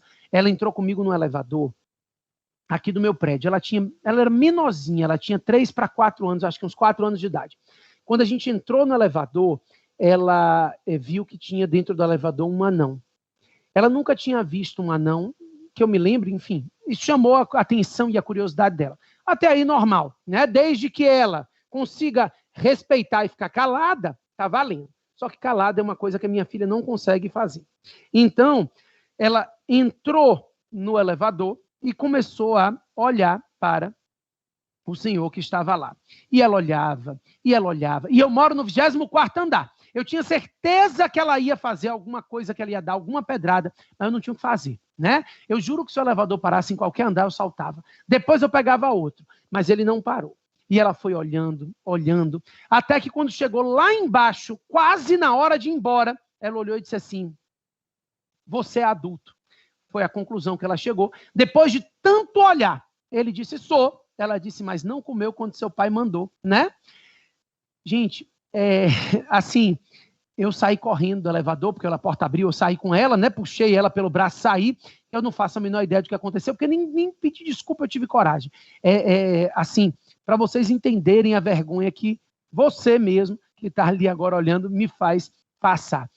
Mas olha, seguindo o nosso raciocínio, o que eu quero que vocês entendam é que aquele regramento da Lei Complementar 123, de que as microempresas, empresas de pequeno porte, não precisam comprovar agora a regularidade fiscal e trabalhista?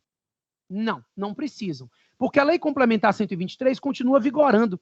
É o que diz o artigo 4º da Lei 14.133. Então, a Lei 14.133 diz expressamente, no seu artigo 4º, que os privilégios das micro e pequenas empresas, previstos do artigo 42 ao artigo 49 da Lei 86, da Lei Complementar 123, continuam sendo vigentes, continuam vigorando. Só dizer, mas nem precisava dizer isso. Lei ordinária não poderia revogar a lei complementar. Há controvérsias, né? Há quem defenda, e eu sou um desses, que a Lei Complementar 123 não trata de matéria de lei complementar. Por isso, seu conteúdo é de lei ordinária e pode, sim, ser revogado por lei ordinária, tá?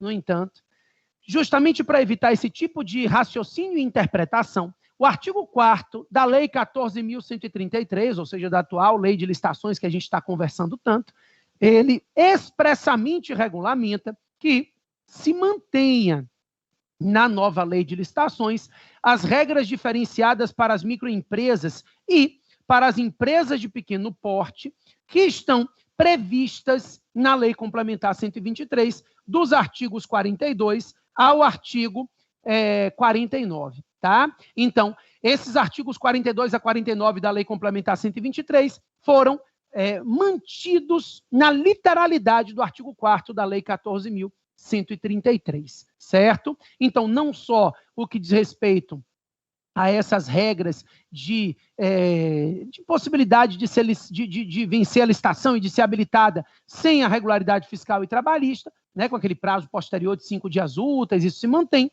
e também todos os outros benefícios de licitação exclusiva, empate ficto, tudo isso foi mantido pelo artigo 4º da Lei 14.133 expressamente, certo?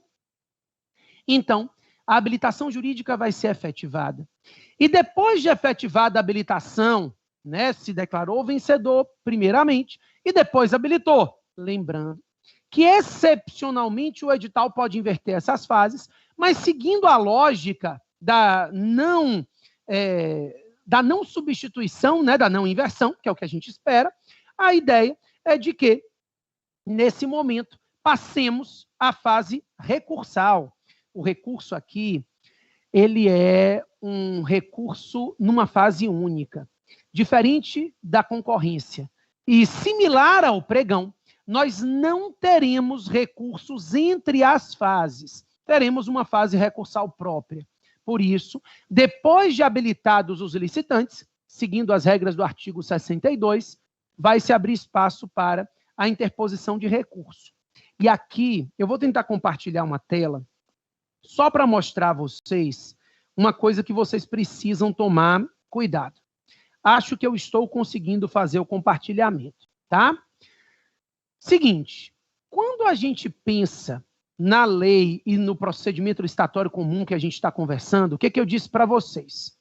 Nós temos a fase preparatória. Me acompanhem aqui nesse resumo rapidinho para a gente chegar no que interessa.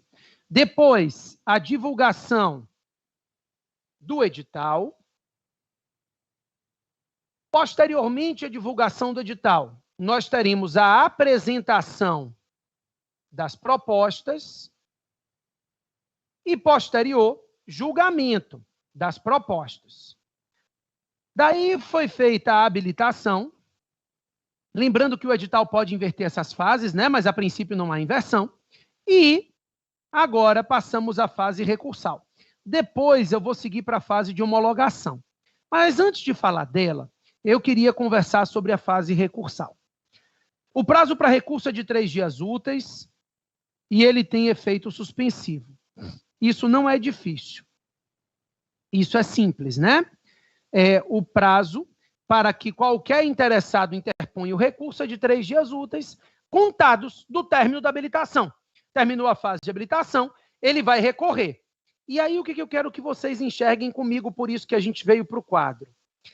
Ele pode recorrer da fase de habilitação, ou ele pode recorrer da fase de julgamento, né? Beleza. Na fase de habilitação, caso ele esteja recorrendo da fase de habilitação, ele tem 3 dias úteis para interpor o recurso.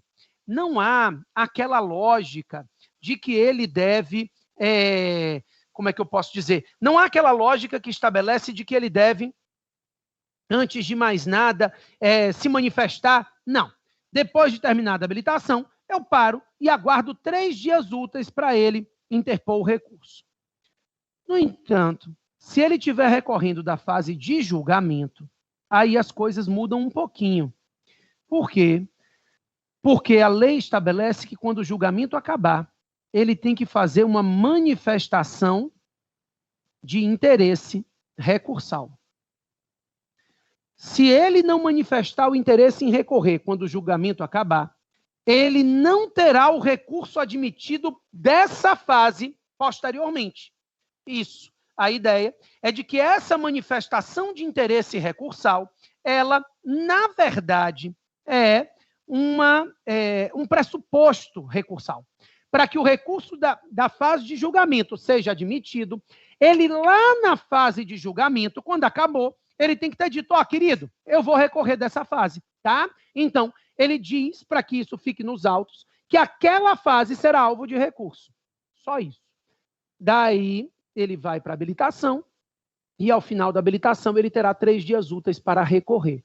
Se ele não apresentou aquela manifestação lá na fase de julgamento, quando acabar a habilitação, ele ainda assim terá 3 dias úteis para recurso, mas ele somente poderá recorrer da legislação anterior, ou seja, da fase anterior, ou seja, da fase de habilitação. Então, a ideia é de que, nesse caso, em que ele não tenha manifestado interesse lá na fase de julgamento, ele somente poderá interpor esse recurso da fase de habilitação, porque falta o pressuposto recursal, que é a manifestação anterior para o recurso da fase de julgamento. Isso é uma novidade, né? O que nós tínhamos na legislação anterior era um pouquinho diferente. Nós tínhamos na legislação anterior uma regra que dizia que o sujeito iria, primeiro, fazer a manifestação de recurso, qualquer um que fosse, e ele teria 3 dias úteis para apresentar as razões. Né? Agora, não é mais assim. 3 dias úteis é o prazo para recurso, ele só precisa ter feito a manifestação antes, lá na fase de julgamento, caso ele tenha interesse em recorrer dessa fase. Analisado o recurso, em 3 dias úteis também é o que determina a lei. Se o agente de contratação não reformar a decisão que está sendo alvo de recurso, ele deverá, então, encaminhar esse recurso para a autoridade superior, que irá fazer as considerações e a análise desse recurso e, se for o caso, reformar a decisão recorrida, tá? E aí, pessoal, terminada a análise do recurso, nós partimos para a última fase, que é a fase de homologação. Homologação ou encerramento do certame.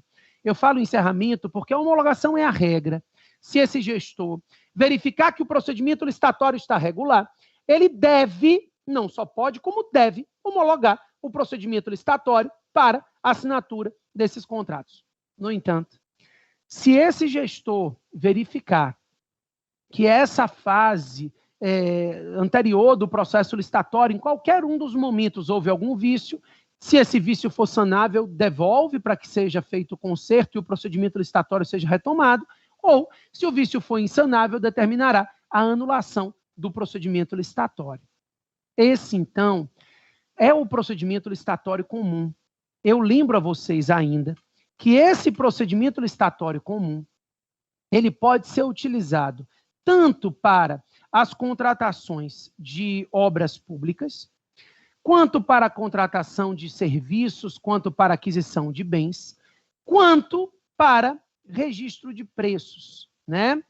A lei, na minha concepção, equivocadamente, inclui o sistema de registro de preço como um sistema auxiliar, procedimento auxiliar de registro de preço, quando, na verdade, o registro de preço decorre de um procedimento licitatório, uma concorrência, um pregão, enfim, vai ser feita a concorrência e o pregão, e essa concorrência e pregão vão ensejar uma ata de registro de preço, que tem algumas novidades também, tá? Nosso tempo é curto, acredito que já esteja próximo de se encerrar. Enfim, eu queria só ainda fazer algumas considerações em relação às novidades do registro, para que eu possa partir para o encerramento. Espero não estar cansando demais a todos. Mas, enfim, o fato é que a licitação é feita, como já costumava acontecer na legislação anterior, na 8666 e na 10520, e, terminado o procedimento licitatório, ao invés de ser feita a contratação do vencedor, vai ser lavrada uma ata de registro de preço. Essa ata de registro de preço terá validade de 1 ano, olha a novidade, prorrogável por mais 1. Né? Na legislação anterior, nós não tínhamos a previsão de prorrogação da ata. Então, na nova lei, a ata de registro de preço terá validade de 1 ano, prorrogável por mais 1 ano.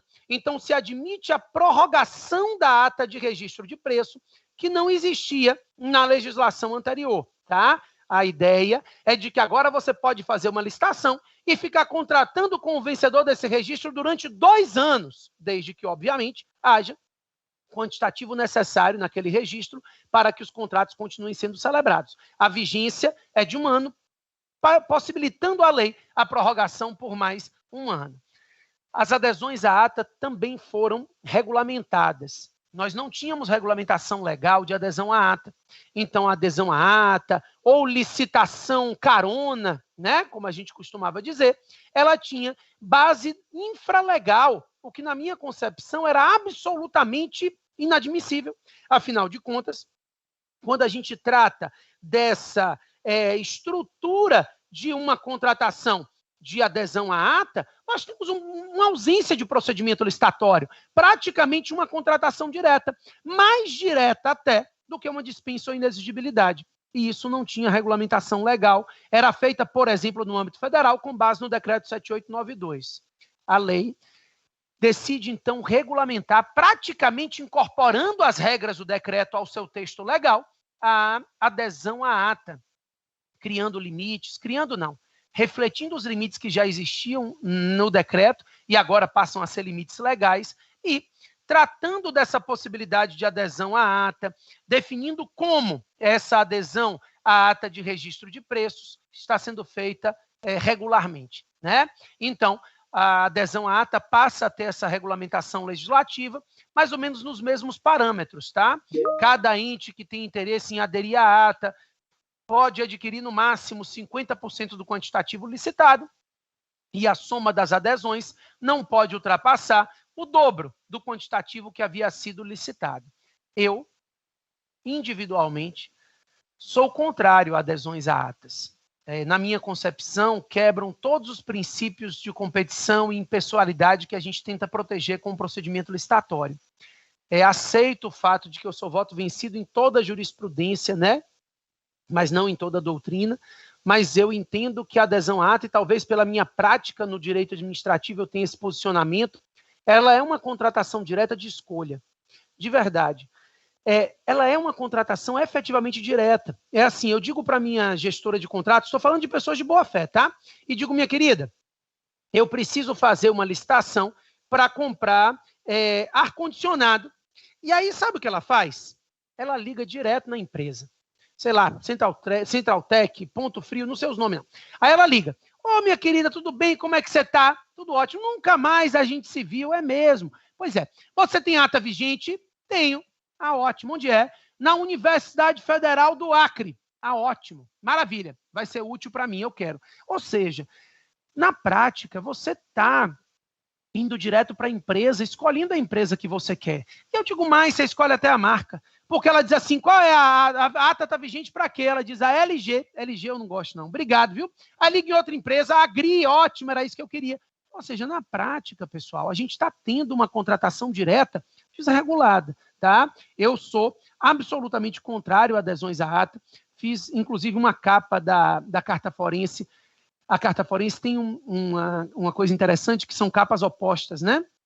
Quem é a favor e quem é contra. E eu fiz a capa, né, contra a capa do meu amigo Walter Schwenker, sobre essas adesões à ata, explicando, inclusive, por que eu considero um absurdo a possibilidade do poder público contratar por meio dessas adesões.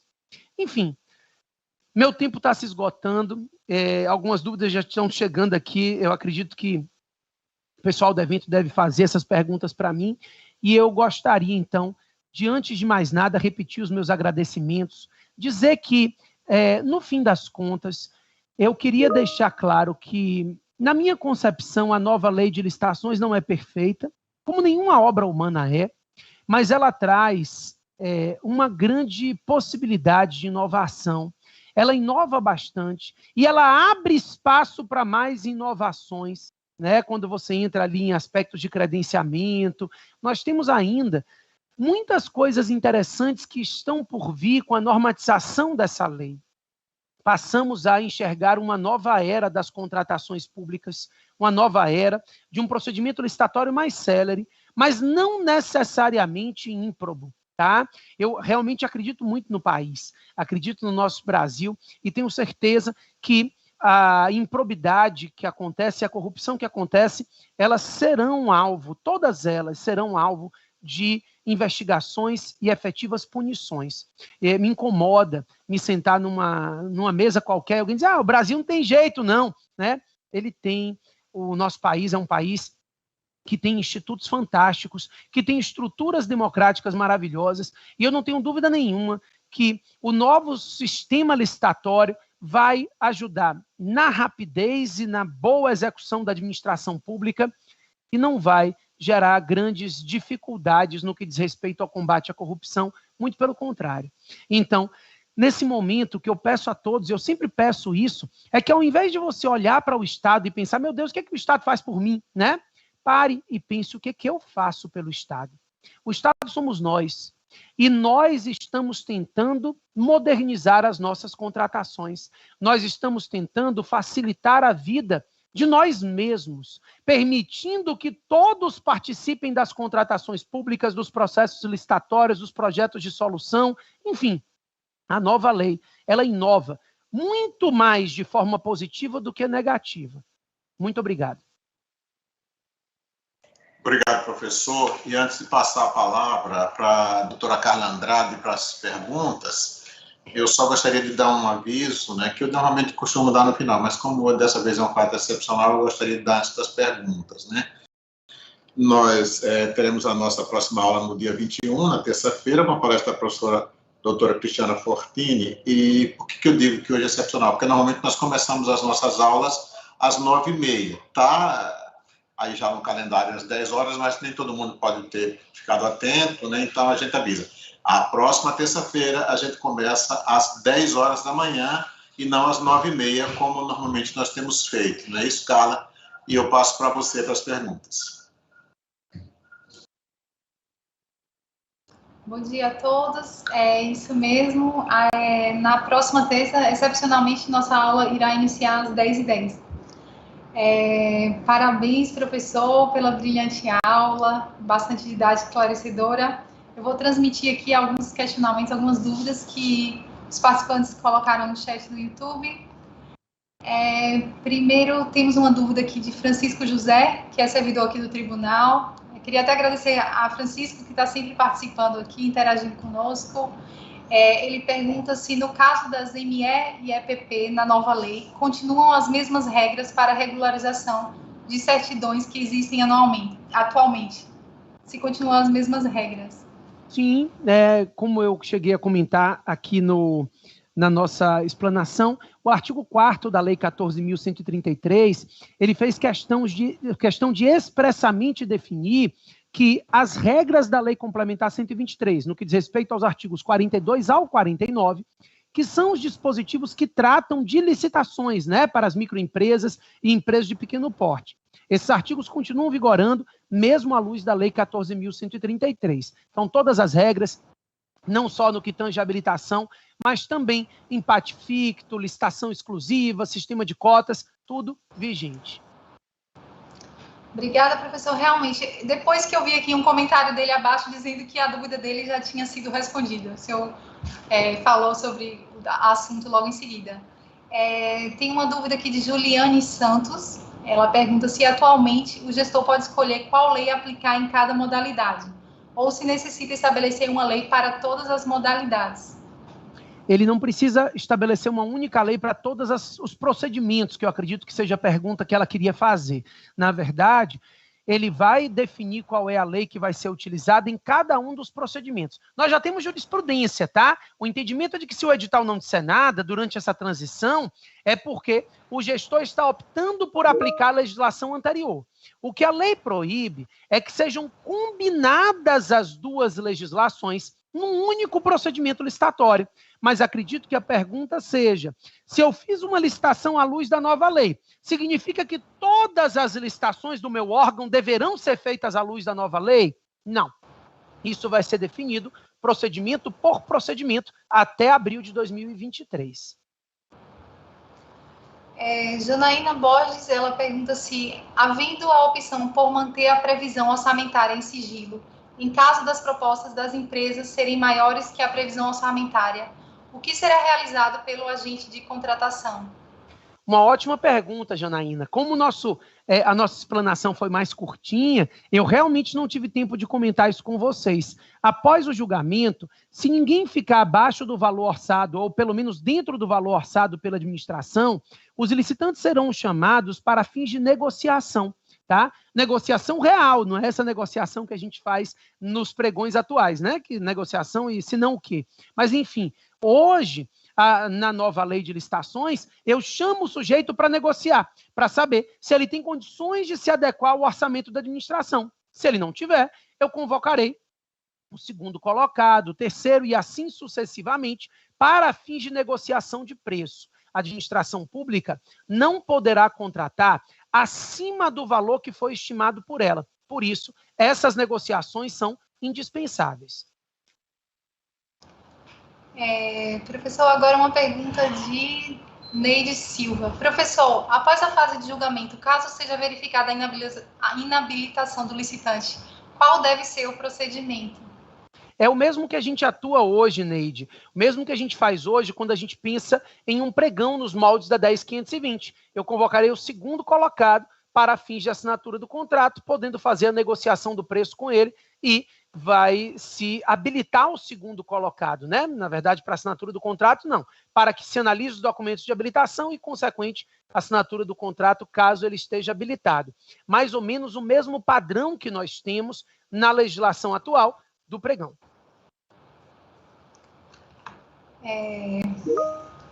Uma pergunta aqui do nosso coordenador, Marcel Tavares. A manifestação de interesse recursal deve ser feita de forma imediata, sob pena de preclusão. Nessa manifestação, é necessário fazer alguma fundamentação ou essa questão será abordada nas razões? Não precisa haver fundamentação. Você só precisa informar que está fazendo a informação de manifestação de interesse recursal. Eles não chamam de recurso, tá? É diferente do que a gente tem no pregão hoje, em que existe uma folha de interposição que você faz, né? E depois você terá 3 dias para apresentar as razões completas. Isso não é a interposição. É somente uma manifestação de interesse recursal. Você não precisa expor razões desse recurso. As razões serão apresentadas no prazo recursal, ou seja, 3 dias úteis após a fase de habilitação. Mas sim, ela deve ser feita de forma imediata sob pena de preclusão. Eu defendo que não é sequer preclusão, é simplesmente a ausência de pressuposto recursal. O recurso não vai ser admitido em relação ao julgamento porque falta um pressuposto, que é a manifestação anterior. Outra pergunta aqui, Marcelo Felizola pergunta, caso não haja requerimento expresso de interesse em interpor recurso após o julgamento, a comissão pode não recepcioná-lo? Pode não, Marcelo.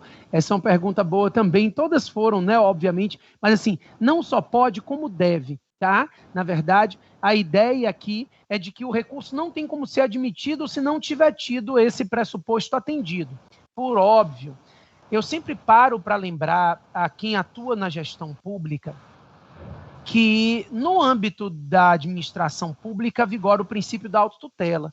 Então, se você, ao analisar o recurso desse interessado, vislumbrou realmente uma ilegalidade em uma fase anterior, ainda que você não admita o recurso, porque você não pode admitir um recurso pela ausência do pressuposto recursal, você pode sim analisar aquilo que foi apresentado por ele e, de ofício, determinar o retorno para consertar o vício ou até mesmo a anulação do certame. Pode não, deve, né? É um poder-dever do gestor manter a lisura das contratações públicas. E se, por acaso, alguém que interpôs um recurso que não era cabível lhe chamou a atenção para uma efetiva ilegalidade, você deve fazer isso de ofício. Mas o recurso, sim, não vai ser admitido porque está faltando esse pressuposto recursal, como eu expliquei para vocês. Olha, antes de mais nada, Carla, eu estou vendo ali que foi a última pergunta, aliás, chegou mais uma, mas eu já queria, de antemão, fazer um agradecimento a todos, né? Um agradecimento à escola, mais uma vez, pelo convite, pela possibilidade de estar aqui com vocês falando da nova lei de licitação. É o tema do momento, né? Muitos órgãos públicos estão buscando essa capacitação. Eu estou, ao mesmo tempo, fazendo a capacitação em Bom Despacho, Minas Gerais, Simões Filho, Bahia. Fiz uma capacitação no município de Diamantino e a maioria já está querendo presencial. Enfim, está uma correria porque está todo mundo precisando entender a nova lei. E precisando, essa é a palavra. Então, parabéns à escola, mas principalmente parabéns a todos que estão aí assistindo, perguntando e se esforçando para entender, se comprometendo a entender a nova lei de licitação. Eu fico muito feliz em ver isso sempre. Carla, te devolvo a palavra porque chegaram mais perguntas. Estou vendo que o professor está acompanhando pelo chat, mas eu vou ler aqui. É uma pergunta de Evandro Carvalho. É possível fazer uma dispensa pela Lei 866 e uma próxima dispensa pela 1433 e depois voltar para a 866? Sim, aquilo que a gente conversou.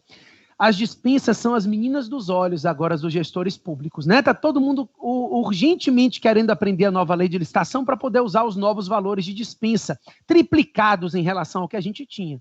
Sim, não há uma obrigatoriedade de se seguir uma única lei como padrão. Ou seja, cada procedimento é uma história. Em cada procedimento, o gestor vai definir qual a legislação aplicável para aquele procedimento licitatório. Não pode haver combinação entre eles. Então, caso seja feita uma dispensa à luz da nova lei, precisa analisar com bastante cuidado o artigo 72 e 73, que traz as regras de procedimento de dispensa e inexigibilidade, que são mais severas do que a 8666, mas isso não gera um padrão obrigatório para, a partir de agora, todas serem feitas com base na nova lei. Não é esse o intuito do legislador. Vou dar uma olhada aqui no YouTube, mas eu acredito que as perguntas eram essas. Pronto, professor, encerraram as perguntas. Eu ia perguntar se o professor queria falar mais alguma coisa, dar alguma manifestação, mas o professor já fez o agradecimento. O nosso diretor, ele infelizmente não pôde estar aqui conosco no encerramento, porque o diretor Carlos Alberto, ele fez uma cirurgia essa semana no dente, então estava incomodando um pouco. Ele fez esse esforço de estar aqui na abertura para prestigiar o professor Matheus Carvalho.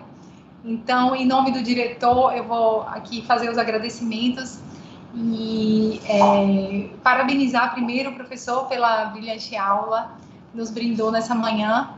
O tema licitações e contratos, com certeza, o tema atual é um tema de desafio para todos os operadores do direito, e o assunto abordado hoje, com certeza, é um assunto de grande relevância para quem trabalha na área, e, sem dúvidas, a aula de hoje era muito aguardada, não somente pela importância do tema, mas porque quem já assistiu uma aula do professor Matheus Carvalho é admirador do trabalho dele.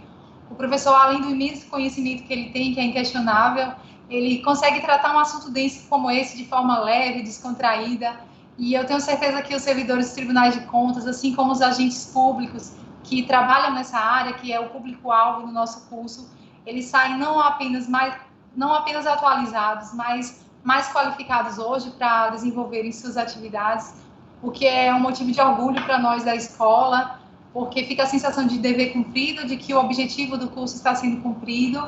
Então, parabéns, professor, muito obrigada pela aula de hoje, muito didática e esclarecedora. Eu gostaria de agradecer também a todos os participantes, agradecer a todos aqueles também que estão interagindo no chat, tirando suas dúvidas, dando um feedback, isso com certeza enriquece o nosso curso. Eu gostaria de agradecer a toda a equipe da Ecojan, de apoio, à equipe técnica da informática, aqui eu falo em nome do coordenador Miguel, a equipe da comunicação também, em nome do jornalista Carlos França, aqui representando, que trabalhou para que hoje ocorresse tudo bem.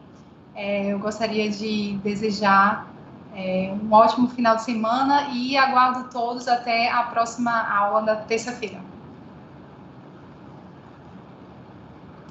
Bom, o evento está encerrado. Apenas para um aviso, doutora Carla, é que o evento de hoje ficará disponível no YouTube, né? As assinaturas até 12h30, mas no YouTube ficará disponível.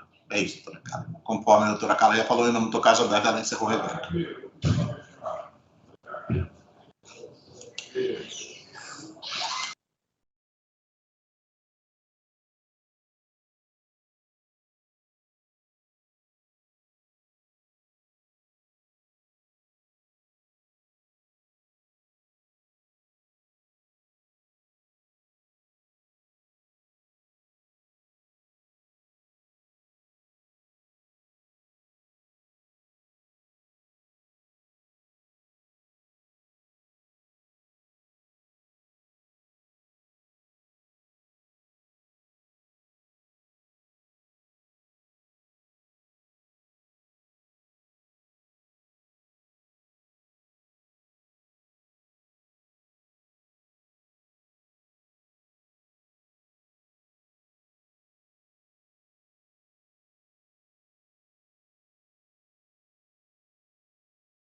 O abraço fraterno, né, de todos que fazem o Tribunal de Contas de Sergipe, professor, por o senhor ter disponibilizado o seu tempo, né, sua energia, sua capacidade para nos ajudar. Então, era uma das aulas mais esperadas do senhor, com certeza, pela sua expertise, né, pela sua capacidade, sua inteligência, e com certeza deve ter dado uma grande contribuição a todos os alunos do curso. Nós obrigado, muito conselheira, felizes, muito obrigado, viu? Obrigado pelo convite, contem comigo sempre que precisarem. Que bom. Vamos sim, né, doutora Carla? É uma honra, professor, ter o senhor aqui conosco. É sempre uma honra. Muito obrigada mesmo. Obrigado. E futuramente vamos fazer novos cursos presencialmente. Trazer o professor. Com certeza.